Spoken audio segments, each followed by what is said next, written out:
Assalamualaikum wabarakatuh.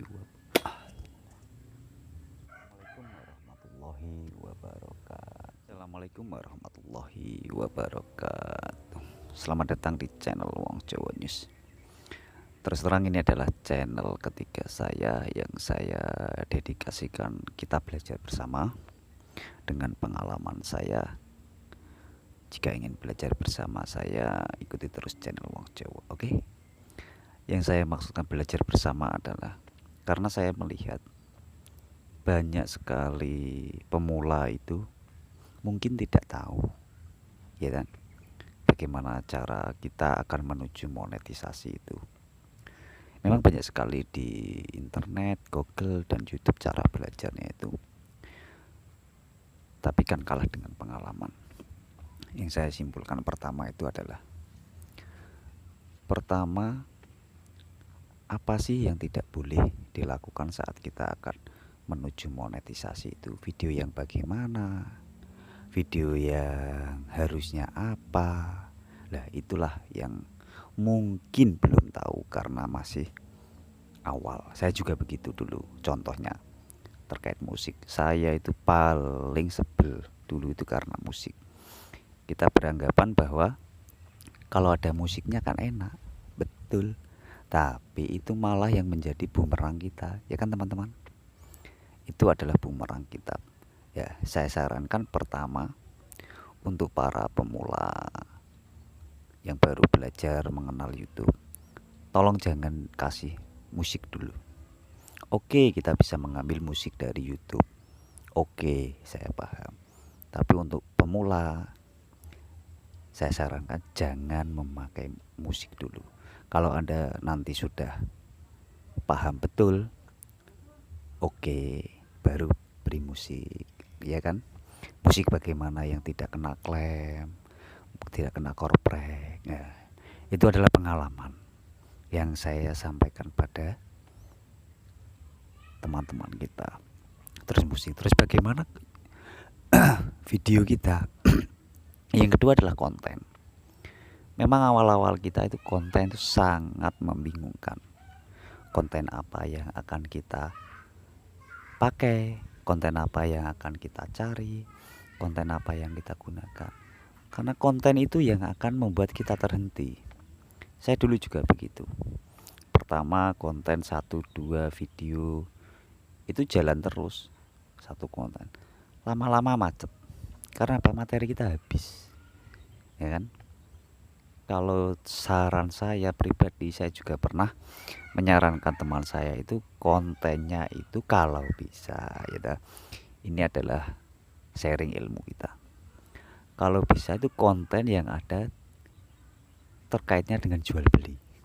Saya pernah menyarankan teman saya sampai sekarang mungkin memang sudah monet dan sudah berhasil. Konten itu adalah dan sudah berhasil. Dia punya burung apa ya, saya lupa kemarin.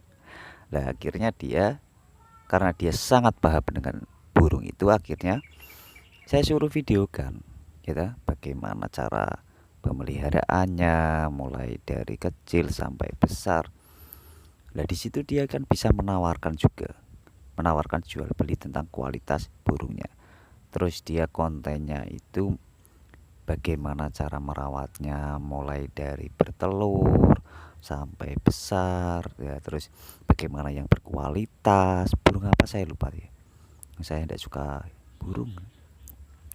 Nah, ternyata memang yang menonton itu juga sangat banyak, sampai dari luar negeri juga, akhirnya sampai diberi subtitle, ya kan, ya karena memang itu bagus menurut saya loh ya. Karena apa? Karena kalau dia tidak berhasil di YouTube pun dia berhasil dijual beli burungnya. Ya, itu maksud saya. Contohnya misalnya kita suka tanaman seperti ini, alokasia. Nah, kita buat konten alokasia ini atau tanaman lain-lainnya sambil kita tawarkan. Oke. Yang ketiga lanjut adalah tentang subscribe, gitu. Banyak yang mengeluh. Terus bagaimana cara kita mendapatkan subscribe? Ada yang mau beli, ada yang apa, dengan cara-cara lain lah. Kalau menurut saya itu kok Kalau saya pribadi loh ya, saya lebih suka itu saling kunjung sepertinya. Kita meninggalkan komentar kita, pasti tahu kok teman-teman kita kalau kita meninggalkan komentar kita, kita sama-sama butuh, kita sama-sama ingin mendapatkan sub, ya pasti tahulah. Pengalaman saya dulu juga begitu kok. Kita kalau dari pemula, lain lagi kalau yang sudah channelnya besar, ya kita saling kunjung lah. Kita meninggalkan komentar kita di teman kita, pasti tahu kok. Ya semoga tahu teman-teman, marilah kita saling mendukung biar sama-sama channel kita itu besar, ya kita sama-sama belajar, subscribe. Terus bagaimana dengan alokasi waktu yang 4000 jam ya? Kalau alokasi waktu itu memang kita harus idealnya ya, kita mempunyai video durasi panjang minimal 10 menit lah, kalau tidak 10 menit ya 5 menitan lah. Apalagi konten yang berbau anak-anak. Konten yang berbau anak-anak ini memang apa ya, kedepannya bagus. Karena apa? Karena anak-anak itu suka menonton dan pasti tidak di skip. Nah itulah anak-anak, ya anak saya sendiri kalau nonton bebek, nonton main renang-renang, termasuk itu. Kalau waktu itu memang apa ya, tidak bisa ya. Kalau kita tonton sendiri yang gak masuk akal, ya sering-seringlah kita berkunjung pada teman kita dan kita membuat konten yang asik, konten yang apa, santai-santai saja, konten yang natural ya. Tapi kalau masalah pemilihan konten kan tinggal pribadi teman-teman, saya juga tidak menyarankan, cuma prediksi-prediksi kedepannya itu kan bagus. Misalnya konten berbau anak-anak, konten berbau tutorial, apalagi yang jual beli tadi ya. Kalau saya lebih suka jual beli sebenarnya, tapi kalau saya tidak ada yang saya jual ya kan, akhirnya saya di channel ini ya saya berbagi saja bagaimana caranya. Terus apakah syarat itu untuk monetisasi itu berat? Sebenarnya tidak. Sebenarnya kalau kita fokus, memang kita biasanya itu mudah apa ya, mudah putus asa. Sebenarnya mudah kalau memang kita fokus, memang fokus, harus fokus. Cuma fokus itu memang juga sulit. Fokus dalam arti ini fokus tapi tidak menggebu-gebu. Kita harus berhasil dalam waktu